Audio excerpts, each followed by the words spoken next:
This week on To the Contrary. First, taking aim at human trafficking. Then, members of Congress live on a food stamp budget. Behind the headlines, how the nursing shortage can affect your life.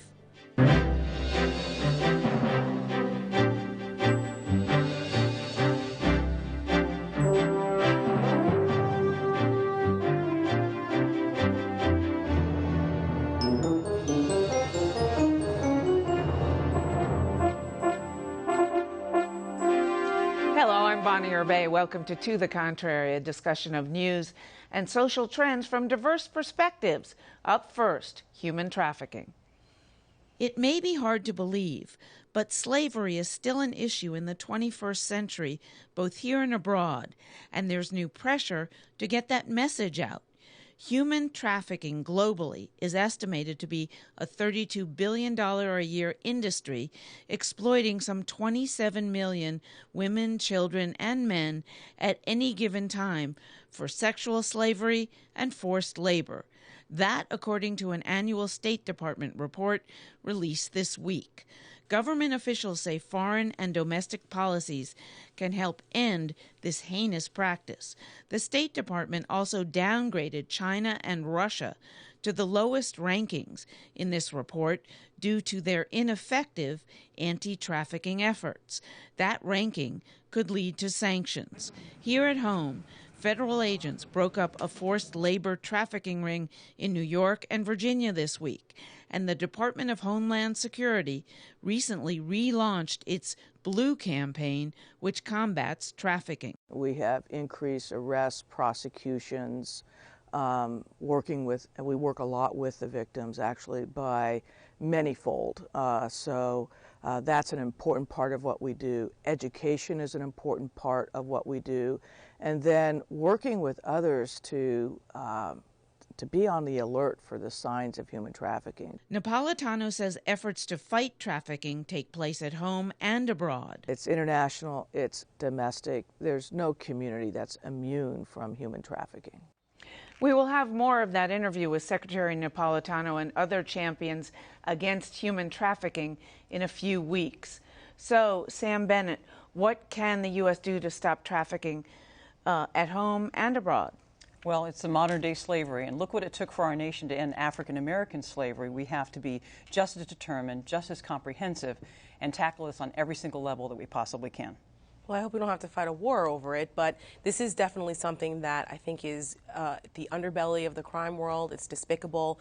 It affects women disproportionately, and this is something that the United States definitely needs to take more of a leadership role on, because there are a lot of other countries like China, Russia, Thailand, Southeast Asia that are the biggest violators. Unfortunately, there are no easy answers, but what we can do at least is to make sure that we raise awareness around the problem, around the pervasiveness of the problem, both internationally and domestically, and prosecute to the fullest extent of the law those criminal enterprises that are engaged in it. Yeah, I don't think there's any doubt the U.S. has to take a role here, but I think, there's no one solution or strategy to fix this, and this is truly an area that would benefit from a public-private partnership. I mean, we need the government to go in and be enforcement and crack these folks. We don't need to be doing that ourselves, but once these people come out, absolutely, you need the faith-based community, local communities to come around them and welcome them back into society. And not just welcome them, but reintegrate them, train and them, help them. give That's them right. other skills, educate them so they have another trade. I've spent some time in Thailand with my job, not some time, but I was there in Thailand for 10 days, and we visited some of those programs because this is a major problem in Southeast Asia. And we were sitting at a cafe, and across the street you could see all these men with these young girls. They couldn't have been more than 12 or 13 years old, but basically preying on them for sexual favors. And Thailand has really worked hard on reintegration programs, refugee programs for ages 8 years old to 18. That's how,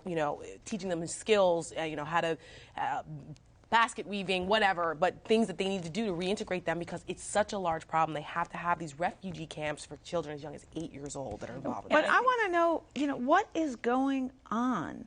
Why is it that, 20 some odd years ago, there didn't seem to be much of this, and now it's all over the place. It's, there's a lot of it, and most Americans are unaware of it. Right. Well, first of all, it's grown because it's profitable. But it's also grown, I mean, let me answer my own question a little bit. It's grown because of increased international transportation, first of all, and it's grown because of the internet. Yes. Domestically, that's how a lot of these pimps and wackos are recruiting other legitimate young girls. businesses that use it well are now these folks are not. They're taking advantage of those very. Well, and I've shared on the show, and more than once, I think that I was put in white slavery when I was a young girl, and what happened was I ran away from home to escape sexual abuse. Got on the bus, went to New York City, where all little white runaway girls go to, and they're waiting right at Port Authority. That's right. I'm 55, so that was 35 years ago. Even more than that, 37 years ago. So, having been through that myself, I think one thing I can speak to. I mean, the reason I escaped is because the slaver was stabbed; he was dying, and one of the women let me out. And then I spent the next 20 years of my life ignoring what had happened to me, which had this enormous impact on all dimensions of my life. And why was that? Well, the thing underneath for women re-entering, predominantly women, is shame. Our culture does not acknowledge that how devastating, all research shows that this kind of abuse is the single most devastating abuse that any human being can go through. So it requires far more to heal, and I'm lucky. I healed, I had the therapeutic How support. did you, though? I mean, seriously, and to rise to become the head of an important women's political group, I mean, you've got to be one of a kind, right? Well, I feel very fortunate, but what happened is I accidentally stumbled into a therapist's office because my marriage was failing. And the therapist asked to meet with each one of us separately to tell us our life stories so she could work with us. And I told her my life story like I'd never told anybody the story, ever. My mother, nobody. I'd never told it. She went, oh my goodness gracious me, oh my. That was my first clue there was a problem. So I think when, Avis, you talk about awareness and making this a mandate and something we focus on, that's absolutely critical because the re-entry issue once a young woman is no longer marketable is massive and, as research shows, massively underreported. Yeah, well, and I think that's part of the trouble in this country. I mean, we have this going on in this country. I mean, you just spoke to it. What happened in Ohio? That's right. Yes. But it's not, and this not, week in New York and Virginia. That's again, right. It's not rare. It's not rare. It's not near as rare as people think. That's right. But it's not what it is in Southeast Asia and these other places. And I think that the challenge is we actually are the country that has the ability, I think, and the wherewithal to really try to do something about it and to be so outraged by it and be a world leader. But yet in our own country, I just think a lot of people can't believe it. Yeah. They just don't. It's a weird thing that happened, that weird story, but it can't really be going on day to day. The perception of it is that it's something that happened somewhere else to those people over there. Not that it could be in my backyard. Not that it could potentially happen to my child, which it could. I mean, the pervasiveness of domestic sexual slavery in this country is enormous. And what do you mean domestic sexual slavery? In terms of children in the United States who are really transported from one area of the country to another area of the country. Down the block and in a basement. Exactly. Except that the Cleveland situation was not for commercial exploitation. No, that was personal. I mean, that's actually. But that case did raise awareness about something going on in Toledo, Ohio, which seems to be a large recruitment center for this kind of sexual slavery. But that's not the only kind of human trafficking. You also have, like in China, where they traffic folks for organ harvesting, which is another big thing. And in China, they're also trafficking women to marry men because of the one-child rule and everybody wanting sons. That's right. They're short on women. That's right. And then if you also look at this as a business, there's a supply issue and there's a demand issue. Yep. Yes. And that's another very important way to look at it. So dealing with the internet reality that we have, but also dealing with demand. I mean, how punitive can we make it, right? How punitive can we make it and how much can we raise awareness? Well, and you mentioned supply and demand. One important thing that about 4 or 5 states have done now is when they bust, when they find teen girls as prostitutes, they know it's not voluntary. They know that they're not sex workers, so to speak, that they're doing this because they need the money and they've made the decision. So they're not prosecuting them. They're putting them in treatment. And that's really helping. They're busting the Johns and the pimps, but recognizing that the girls are slaves. And that's how can we get other countries to do that? Well, I mean, I think we have a really important role to play. as a nation. Your point was beautiful about that, Genevieve. We have the resources, we have the wherewithal to really tackle this problem. I was delighted to see Janet Napolitano re-up the Blue program. A great example of the good things that happen when you have a woman leader at the head, in the same way that Senator Gillibrand is leading the sort of military rape and assault issues that are going on now. I think America has a very important role to play here. You have to sanction those countries because they don't have the same respect for human rights that we do in this country, and the only way to hit them is with the purse strings. Because they do understand the financial side. That's right. Yeah. All right. Let us know what you think. Please follow me on Twitter at Bonnie Urbay and at To the Contrary. From fighting trafficking to dining on $5 a day. For 1 week, almost 30 members of the U.S. House took what's called the SNAP Challenge, eating on less than $5 per day. That's the amount given to SNAP, or food stamp recipients. In the last 5 years, the program has doubled in cost. A bill in the House that would have cut food stamps by $2 billion per year was defeated this week. The Senate version of the agriculture bill cuts much less than the House version would. But Representative Barbara Lee and others who took the challenge say the program needs more money, not less. The program's not designed as a family's only source of income for food. Benefits rise based on the size of the household. A family of 4 could receive just less than $670 per month for food. Your thoughts, Avis Jones-DeWeever? You know, it's amazing to think that we're at a point in our history in which we have record levels of poverty, and we're at the same time talking about cutting billions of dollars away from food stamps existence. It is really hard to sort of understand really what's going on in the mind of legislators who see that as a palpable reality. Thinking that it takes, people are living on just $4.50 a day, and you want to cut that back in terms of food stamp allowances, it's amazing to me. I really can't understand it. Here's the other alternative reality. We have doubled what we were spending on food stamps in the last 4 years, from $40 billion to $80 billion. Today, 1 in 7 Americans are on food stamps. And the key here is it's supposed to be supplemental. It's not that people should be eating on $5 necessarily per person per day. It's to supplement the family's budget. We've got more people on food stamps than ever, more people who years ago would not have qualified, but we've lowered the standards by saying you can still make more money and you can have more assets, but we've lowered the standards. So, and now we're the challenge is that people who truly need it may be getting forced out. But the fact is we are spending more than we ever have. I don't think taking 2.5% back is a problem. But there's a reason why we're spending more. Not only do we have record levels of poverty, we are also not really expanding other sources of the safety net that used to be in existence. And record levels of obesity too. And if you're unfortunate enough to have only $4.50 a day per person to spend, you're not buying fresh fruit and vegetables. No. Or organic anything. You're buying potato chips and macaroni and cheese. But see, this is where I have a problem with this whole thing. You know, when I was a kid, my mother was a single parent. She was 21 years old when she had me, and we were on food stamps for a short amount of time. I remember when they were actually food stamps. They were colorful. They looked like Monopoly money.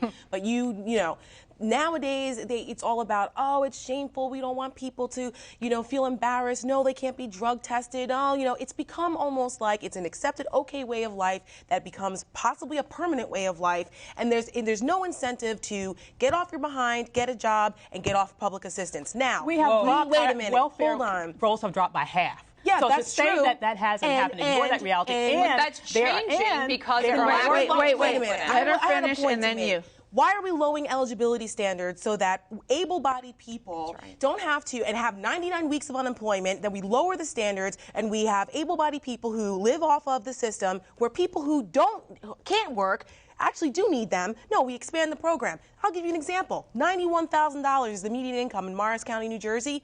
Their food stamps went up 260% in the last 5 years because they changed the eligibility. It's ridiculous where it is, and we're only cutting a little bit to make it more efficient. Quick question: 1 in 7 now on food stamps. Is that a record high? Yeah, it used to be 1 in 50. Never had as many Americans on food stamps. 30 years ago, it was 1 in 50. Talk about percentage of the but population. Percentage high, yes, high. Yes. Okay. All right. Your thoughts. Once again, record levels of poverty. our safety net has really plummeted in the last several years. Our welfare recipiency has gone down by over half. There are more people who qualify for it that cannot get it now. In terms of using it as a supplement, rent rates have skyrocketed in recent years. Wealth in the African American community alone has dropped by over 50% in just 5 years' time. So to sit here and say that there is not a need, no, you can think. You can thank the president that had 2 wars and didn't pay it for them for that. Dr. DeWeever, please let her finish. I let you finish. Go ahead. And so that has created a situation where individuals need a safety net. I don't want to live in a country where we don't want to make sure that those people who need help aren't getting it because we are so selfish that we are only concerned about the children in our household. $800 billion. Most people who use assistance are children. Do you want to tell me that you want to say that you do not want to make sure that every child in this nation, I don't care if you want to make judgments about why they're here, who are their parents, and who's not their parents. Argument. They are here now. Argument. Nobody's ever said children are supposed to go hungry. And they deserve to eat. All right. $800 billion a month. And I'll just have the last word on this one. I went to, my mom was single, was an alcoholic, and I raised my brother and my sister and took care of my mom. And if I hadn't had free lunch, and if we hadn't had food stamps, we wouldn't have eaten. And Sam, we believe you should let her finish. Genevieve, let me finish. Eliminating the program? No. So, all I ask for, and I serve as a governor appointee on the Lehigh County Board of Assistance, and watch the caseloads, watch the number of people that come through. We have our quarterly meetings. I'm intimate with these figures, and I think Avis hit the nail on the head. We can't look at food stamps alone. We have to look at the comprehensive package that's now available in form of support network versus 10 years ago, versus 20 years ago. All right, we're out of time on this topic, but boy, it's a hot one. Behind the headlines, nursing research. The U.S. is experiencing a nursing shortage, eased a bit by the recession, but projected to intensify as baby boomers age and healthcare needs grow. There are many reasons for the shortage, including the need for more capacity to educate nurses. Another reason is female graduate nursing students don't win as much in grants as males do. We spoke to Dr. Jean McSweeney of the University of Arkansas about this troubling trend. The federal government projects registered nursing needs to grow faster than any other occupation between now and the year 2020. The U.S. will need 750,000 more nurses by then, and another 500,000 will retire. That means we'll need a total of 1.2 million more nurses in the next 7 years. Nursing students are taught largely by graduate student nurses. Since there aren't enough graduate student nurses, it's creating a bottleneck. We need nurses at every level, but we are held back by the number of doctorally prepared nurses that we have, which precludes us from taking in large numbers of new students into nursing because we don't have enough people teaching nursing. And why is that? One reason is research grants, the lifeblood of a graduate nursing student, are extraordinarily tight. We have one of the smallest institutes budget-wise at National Institute of Health. So we have a smaller pot of money to begin with. We have more doctorally prepared nurses vying for that pot of money. So you can begin to see some of the issues that we run into in that regard. The government supplies the largest source of grant money. There are private sector grants, but they are minimal. More men are entering the nursing field, but women still predominate. When it comes to landing research grants, however, men do better than women. Women have a much lower percentage of getting that next level of grant funded than men do. And it could be that they aren't submitting as many. There could be a variety of things that are entering into that picture, but we do know that women are receiving those more advanced awards at a lower rate than men are. Another issue has to do with their personal lives. Graduate nursing students are at the age where they want to start families. So lots of women leave before they complete their studies and come back later when their children are a little older. That also makes it much tougher for them to land grants. Dr. McSweeney is trying to streamline the education process so fewer women will drop out. We are starting programs that are like a post-baccalaureate that they can go straight through and come out with a doctoral degree, which takes at least a year or perhaps 2 years off of education so that people can get to these degrees much more quickly and be more productive. You, the viewer, may be asking yourself, why should I care about whether graduate nurses are getting grants? The answer is, this has a direct impact on your life and the lives of all the people around you. Nursing research typically focuses on improving quality of life, helping people manage chronic conditions such as diabetes, congestive heart failure. We're going to look at palliative care with people at end-of-life care. These are all extremely important issues to nursing. And if nurses do not get enough money to be able to study these issues and be able to really determine what are the best approaches, the most economical approaches, have the best outcomes for the patients, then everyone will begin to suffer, because nursing research is extremely important in trying to deal with these very, very important issues that people face every day in their lives. The solution in your mind?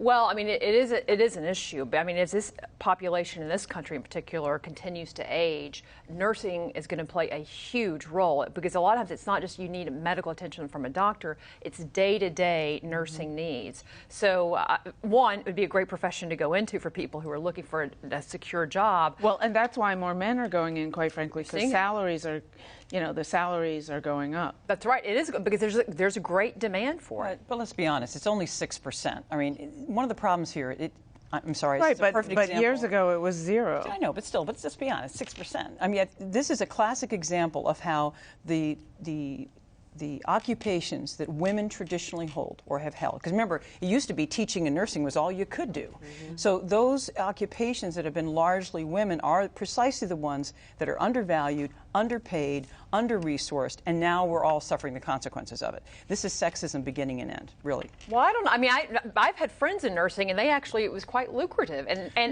schedule-wise, it was great in terms of being able to demand your own type of schedule. Listen, both my sisters, Genevieve, are nurses. Both my sisters and my aunt. The truth of the matter is, though, one of the reasons the shortage is because women don't want to go into nursing. They have other options. Mm-hmm. So that's what's causing this shortage right now. And why do they have other options? Is also nursing is traditionally a woman's occupation, and women would like to do something different. So I think, again, a lot of the chronic problems in this industry, remember, both my sisters are nurses, it's really sexist at its root. It's an underappreciated What kind of value. nurses are they? Daughter and sister. Remember, I raised my sister. Watch your bracelet, please. Yes, oncologist on the oncology floor, and the other one works with older geriatric patients. And because, I mean, I have a friend who's a nurse who makes in the 6 figures, and I was shocked to find that out. But they really are paying, they do pay well. Yeah. But what's really interesting is that if you look at a male nurse's salary and a female nurse's salary, men tend to make more in nursing. There's still a wage gap there, even though it's a tradition. Because they're trying to get more men in it, because there's not enough. I mean, I don't really know what the answer is here. I know that in California we have an issue with importing Filipino nurses. And that's been a source of controversy because they're bidding down the wages of the nurses in California. I think that's happening all over. Yeah, well, I work for a California congressman, so I use California as the most stark example. But with the baby boomers getting older and retiring and getting sicker as they get older, what are we going to do here? And with the way the healthcare system is, it's 1/6 of our economy. I could never be a nurse. I can't look at a paper cut. I'll pass out. God bless people who can go into that profession. But, I'm not quite sure. I don't think more government or anything is the answer. I just think more grants? You don't think? Well, I would like to see another study about where those grants are and where they go. I don't want that to be a single source thing. Government's got to fund food stamps. Now we've got to fund nursing. I mean, eventually, as Margaret Thatcher said, you run out of other people's money. That's right. And so we got to decide what's most important. That's right. Do you agree? Absolutely, and I think, but let's be honest about what's going on here. We have structural sexism going on, and I don't have any easy answers how to solve it. But my family has done its part. Both my sisters and I. We've done our part. Right. You have definitely contributed to the yes. lack to. You have definitely pushed down the nursing shortage, That's and right. we thank you very much You're for welcome. that. Yeah. That's it for this edition of To the Contrary. Please follow me on Twitter at Bonnie Urbay and at To the Contrary, and visit our website pbs.org/To the Contrary, where the discussion continues. Whether you agree or think to the contrary, please join us next time.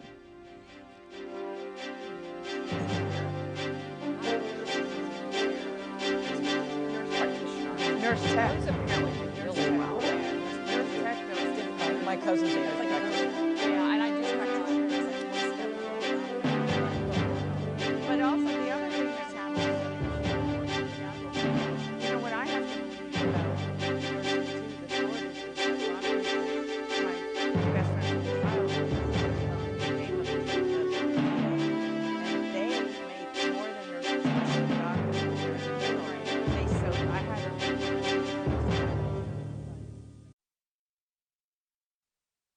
Funding for To the Contrary provided by the Cornell Douglas Foundation, committed to encouraging stewardship of the environment, land conservation, watershed protection, and eliminating harmful chemicals.